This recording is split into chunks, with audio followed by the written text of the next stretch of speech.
Bonjour à tous et bienvenue dans cette nouvelle vidéo. Ça y est, après 4 ans d'attente, on peut enfin vous donner notre critique sans spoiler des Animaux Fantastiques 3, Les Secrets de Dumbledore. Alors cette critique, c'est promis, juré, craché, tout ce que vous voulez. Il n'y aura aucun spoiler. Pour ça, il faudra attendre à peu près 15 jours avant qu'on vous donne notre critique avec spoiler. Donc vous pouvez écouter cette vidéo, il n'y a absolument aucun risque. Et donc on va essayer, une fois n'est pas coutume, de vous faire un petit peu un duo à deux voix pour vous donner un petit peu notre avis donc, sur ce film qu'on a eu la chance de découvrir à l'avant-première nationale du Grand Rex, qui était organisée par la Warner Bros. D'ailleurs, on remercie la Warner Bros. Et l'agence Cartel de nous avoir invités, mais surtout on vous remercie vous, car c'est grâce à vous, grâce entre guillemets à votre suivi de notre chaîne, au fait que vous êtes toujours de plus en plus nombreux à nous écouter, à regarder nos vidéos. On est bientôt au demi-million de vues, vous êtes plus de 3300 personnes à nous suivre en un an et demi, c'est quand même quelque chose de complètement fou, et sans vous, ce genre de choses n'aurait pas pu arriver, donc on tenait évidemment à vous dire un grand merci. Alors, Chloé, qu'est-ce que tu as pensé en général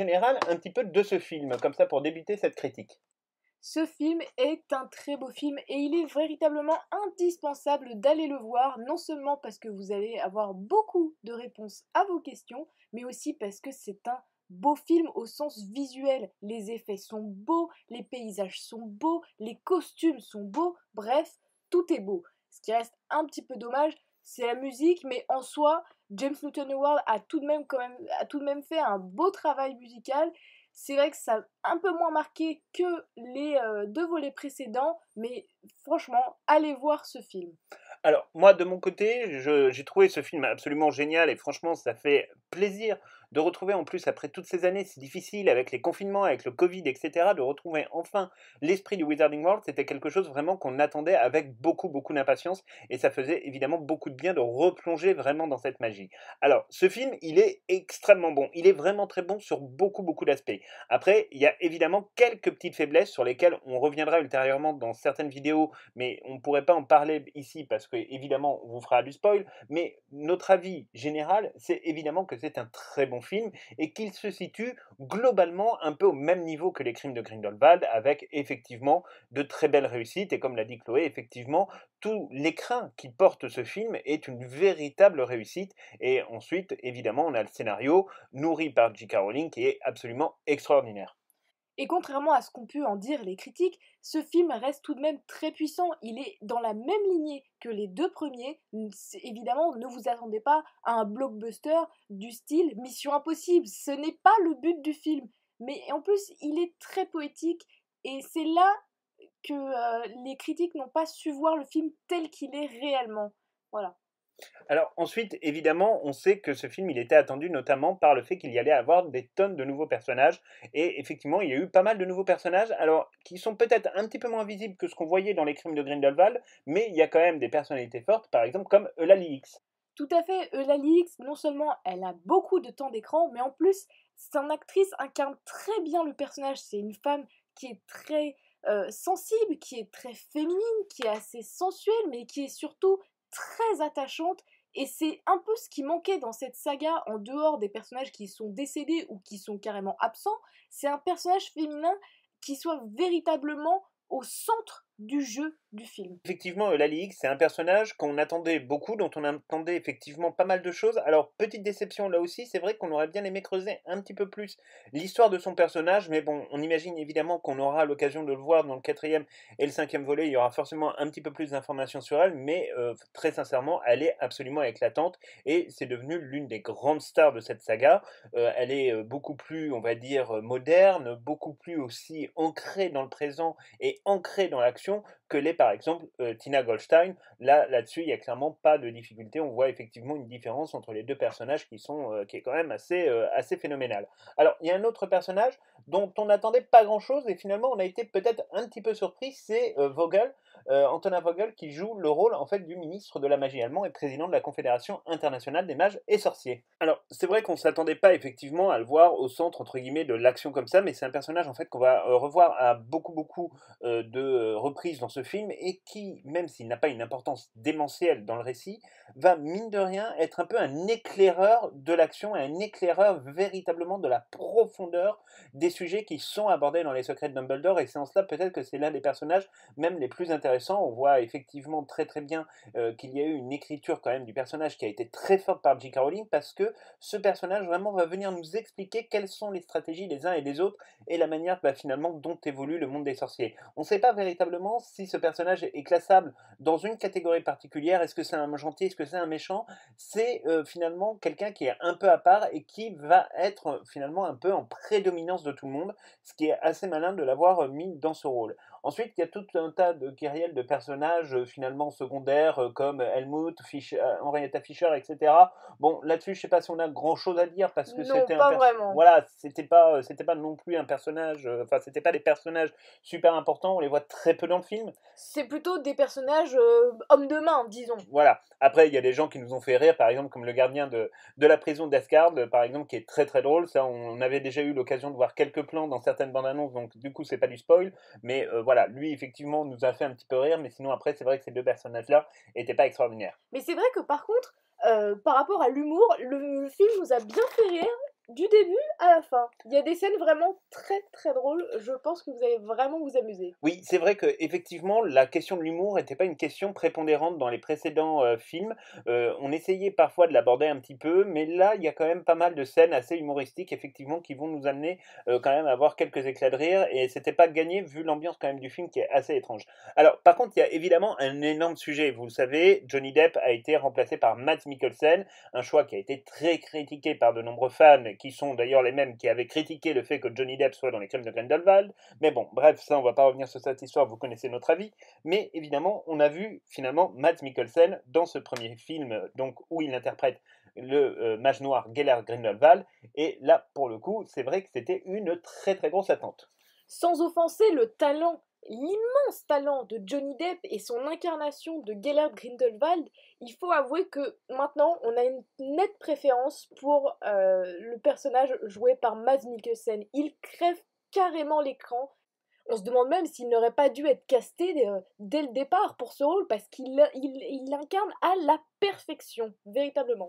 Alors là-dessus, moi je suis tout à fait d'accord parce que c'est vrai que Johnny Depp a apporté au personnage, entre guillemets, une dimension très populiste qui nous permettait vraiment de rentrer en fait dans cette espèce de caractère, un peu de séduction qui était celle du finalement du Grindelwald de l'époque, donc des événements de Paris et du cimetière du Père-Lachaise en priorité. Mais Mads Mikkelsen apporte effectivement au personnage une dimension beaucoup plus profonde, beaucoup plus philosophique. On voit apparaître finalement un personnage qui est véritablement le mal incarné, mais qui est aussi quelque part un homme extrêmement violent, mais aussi un homme profondément pervers, parce qu'il ne faut pas se cacher les choses, il y a de la perversité dans ce personnage. Et on voit que Mads Mikkelsen, qui a déjà interprété des rôles un petit peu dans ce style, on pense notamment par exemple au rôle du chiffre qu'on voit dans James Bond, Casino Royale et Quantum of Solace, qui étaient les deux premiers James Bond de Daniel Craig, où effectivement il avait déjà cette dimension-là, et là il la reprend, mais évidemment en l'adaptant au monde magique, mais dans une dimension quand même qui est assez phénoménale.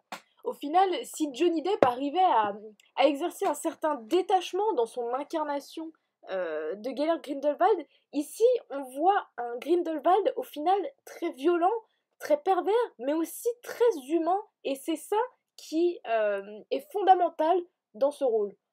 Alors, évidemment, quand on a vu effectivement Matt Mikkelsen, bon, qui reprenait un rôle d'un personnage qu'on connaissait déjà, on s'est posé aussi la question, parce qu'il faut quand même en parler, de l'évolution des personnages que l'on connaissait déjà. Alors, il y a évidemment Albus Dumbledore. Alors, sur Albus Dumbledore, pour ma part, j'ai trouvé que effectivement Jude Law est peut-être le personnage qui interprète le mieux Albus Dumbledore, clairement entre Michael Gambon et puis bon Richard Harris, qui n'a pas tellement eu le temps de démontrer ses prouesses, qui pourtant ont été franchement extraordinaires parce que c'était un très très grand acteur. Là, on découvre effectivement un Dumbledore quand même assez extraordinaire, un Dumbledore à la fois très solitaire, qui est très concentré entre guillemets sur son passé, sur ses secrets, sur son histoire, mais il y a aussi vraiment dans la dimension théâtrale de l'acteur et dans son jeu quelque chose vraiment de profondément puissant, avec des regards profondément touchants également sur à la fois ce qu'était sa vie, sur ce que doit être la vie et également sur les valeurs qu'il veut défendre. Honnêtement, l'une des meilleures performances réalisées par les acteurs pour ce film est attribuable à Jude Law. On y découvre véritablement un Jude Law et surtout un Dumbledore qui est très touchant et très torturé, et c'est véritablement ce qu'on attendait de ce film. Alors ensuite, évidemment, il vient par exemple la question du personnage de Norbert Dragono. Alors Norbert Dragono, c'était pas un personnage dont on attendait nécessairement énormément d'évolution. Finalement, En tout cas, pour ma part, j'en ai vu assez peu. Il est peut-être un petit peu plus libéré, un petit peu plus dans l'action, un petit peu moins en recul sur les événements. Donc ça s'explique aussi effectivement par la mort de Lethal Lestrange dans les crimes de Grindelwald. On savait que cette action, finalement, et cette mort l'avait poussé à faire un choix. Il le disait à Thésée Dragono dans le cimetière du Père-Lachaise, post-bataille du mausolée des Lestrange. Donc là, évidemment, on a vu quand même un Norbert Dragono qui était beaucoup plus à l'aise, mais qui reste aussi un garçon touchant, un garçon enfermé dans sa solitude, dans cette forme d'autisme qui est la sienne. Et c'était quelque chose finalement d'assez touchant et un personnage qui a plutôt bien évolué. Alors, ensuite, il y a un autre personnage qui est Thésée Dragono. Alors, Thésée Dragono, là, pour le coup, c'est vrai que c'est un personnage dont on a encore perçu une fois de plus l'immense talent et l'immense talent de son interprète Callum Turner. Alors là aussi, on retrouve un personnage qui est de toute façon effectivement toujours pourchassé finalement par la mort de Lethal Lestrange, par tout ce qui a été finalement entre guillemets son lot de tristesse après les événements des crimes de Grindelwald. On sent chez Thésée une volonté quand même de se venger à un moment ou à un autre de l'amour finalement qu'on lui a enlevé, mais ça reste effectivement un personnage qui est très porteur finalement d'espoir pour la suite et dont on aimerait bien découvrir un petit peu plus, même si on trouve quand même que le début de son rôle dans ce film a été écrit, faut quand même le reconnaître, de manière peut-être un petit peu brouillonne. S'agissant de Queenie, ses fans vont clairement être ravis et personnellement je m'attendais et je voulais absolument trouver son personnage dans des situations indélicates et voir son personnage tourmenté et vous allez être servi d'autant plus que son personnage a été absolument sublimé par le jeu de son actrice Alison Sudol.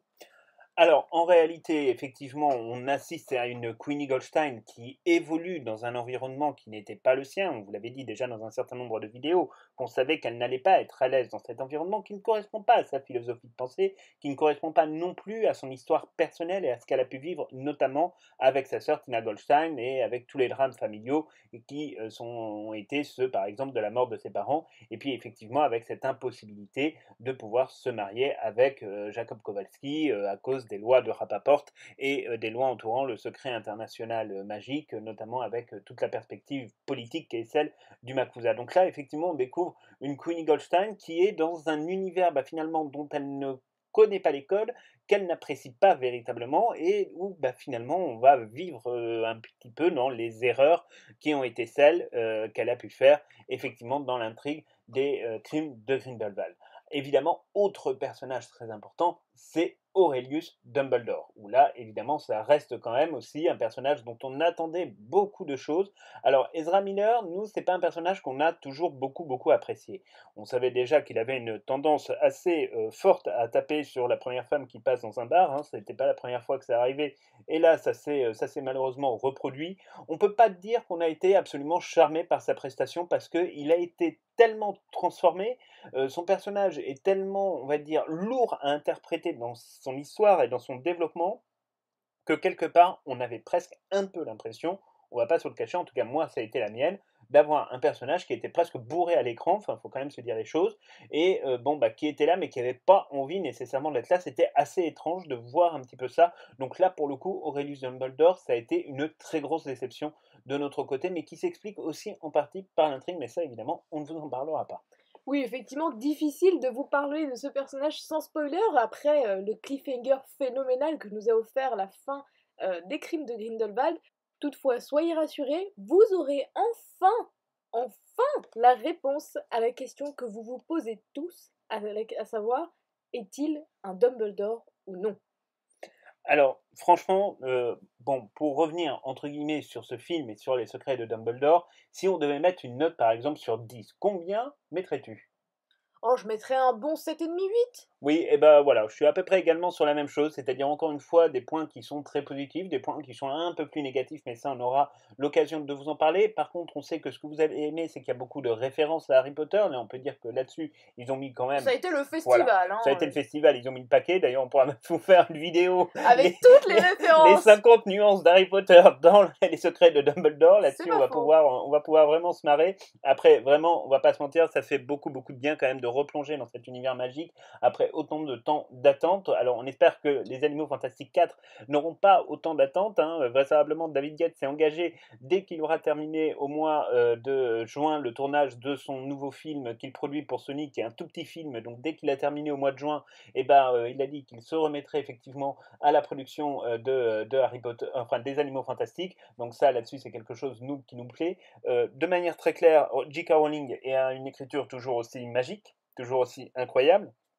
Enfin, tous ceux qui prédisaient la mort et la fin de J.K. Rowling peuvent aller se rhabiller. D'ailleurs, on a beaucoup rigolé quand on a vu certains youtubeurs qui critiquent J.K. Rowling à longueur de journée être présents lors de l'avant-première. Enfin, nous, ça nous a fait marrer. Et rassurez-vous, ils n'ont pas payé leur billet en allant se mettre avec les fans. Non, ils ont aussi profité des invitations, évidemment. Bref, pour être assez honnête là-dessus, nous, on a été vraiment heureux de découvrir ce film. Ça a été vraiment un plaisir quand même. D'ailleurs, on va y retourner dès cette semaine parce que évidemment on a quand même encore beaucoup de choses à voir. On a pris pas loin de 40 ou 50 pages de notes pendant le film, donc autant vous dire que c'est dense et que vous allez avoir droit à un paquet de vidéos sur le sujet, mais vraiment voilà, ça faisait du bien de replonger dans cette magie, de replonger dans le monde magique, de revivre entre guillemets cette magie si particulière qu'est celle des Animaux Fantastiques. C'est peut-être pas le meilleur des Animaux Fantastiques, mais il s'inscrit mais clairement dans la continuité des deux premiers, et ça fait quand même du bien. C'est pas une révolution, mais ça reste un très bon film. tout à fait, voilà. Après, c'est vrai que parfois, il pouvait y avoir quelques petits déséquilibres où effectivement, on avait le sentiment que J.K. Rowling voulait nous amener sur des pistes excessivement denses, qui n'étaient pas nécessairement peut-être la volonté de Steve Kloves, qui lui avait peut-être une vision un peu moins rigoureuse, un peu moins rigoriste, entre guillemets, de ce scénario, mais on reste quand même sur quelque chose qui est de très très bonne facture et d'un film qui va normalement rassurer un grand nombre de fans et en tout cas permettre à aussi beaucoup d'autres fans de finalement s'identifier à la saga Harry Potter. Ça semble être entre guillemets ce point important et qui était important dans la stratégie de la Warner. Et voilà, c'est la fin de cette vidéo. Merci à tous de l'avoir suivi jusqu'au bout. C'est vrai que cette vidéo, c'est un peu comme une sorte d'expiation, de délivrance surtout, après avoir enfin vu les secrets de Dumbledore, après l'avoir attendu pendant près de 4 ans. Et surtout, merci à vous pour votre patience et pour tous les commentaires et toutes les discussions qu'on a pu avoir avec vous. C'est vrai que avec 72 vidéos au panel pour les secrets de Dumbledore, on était quand même assez bien informés. Donc pour les intrigues, vous ne serez pas véritablement surpris. N'hésitez pas à nous laisser un petit commentaire, un petit j'aime ou à partager cette vidéo, ça nous ferait super plaisir. Et on se retrouve à très vite pour une prochaine vidéo sur les secrets de Dumbledore.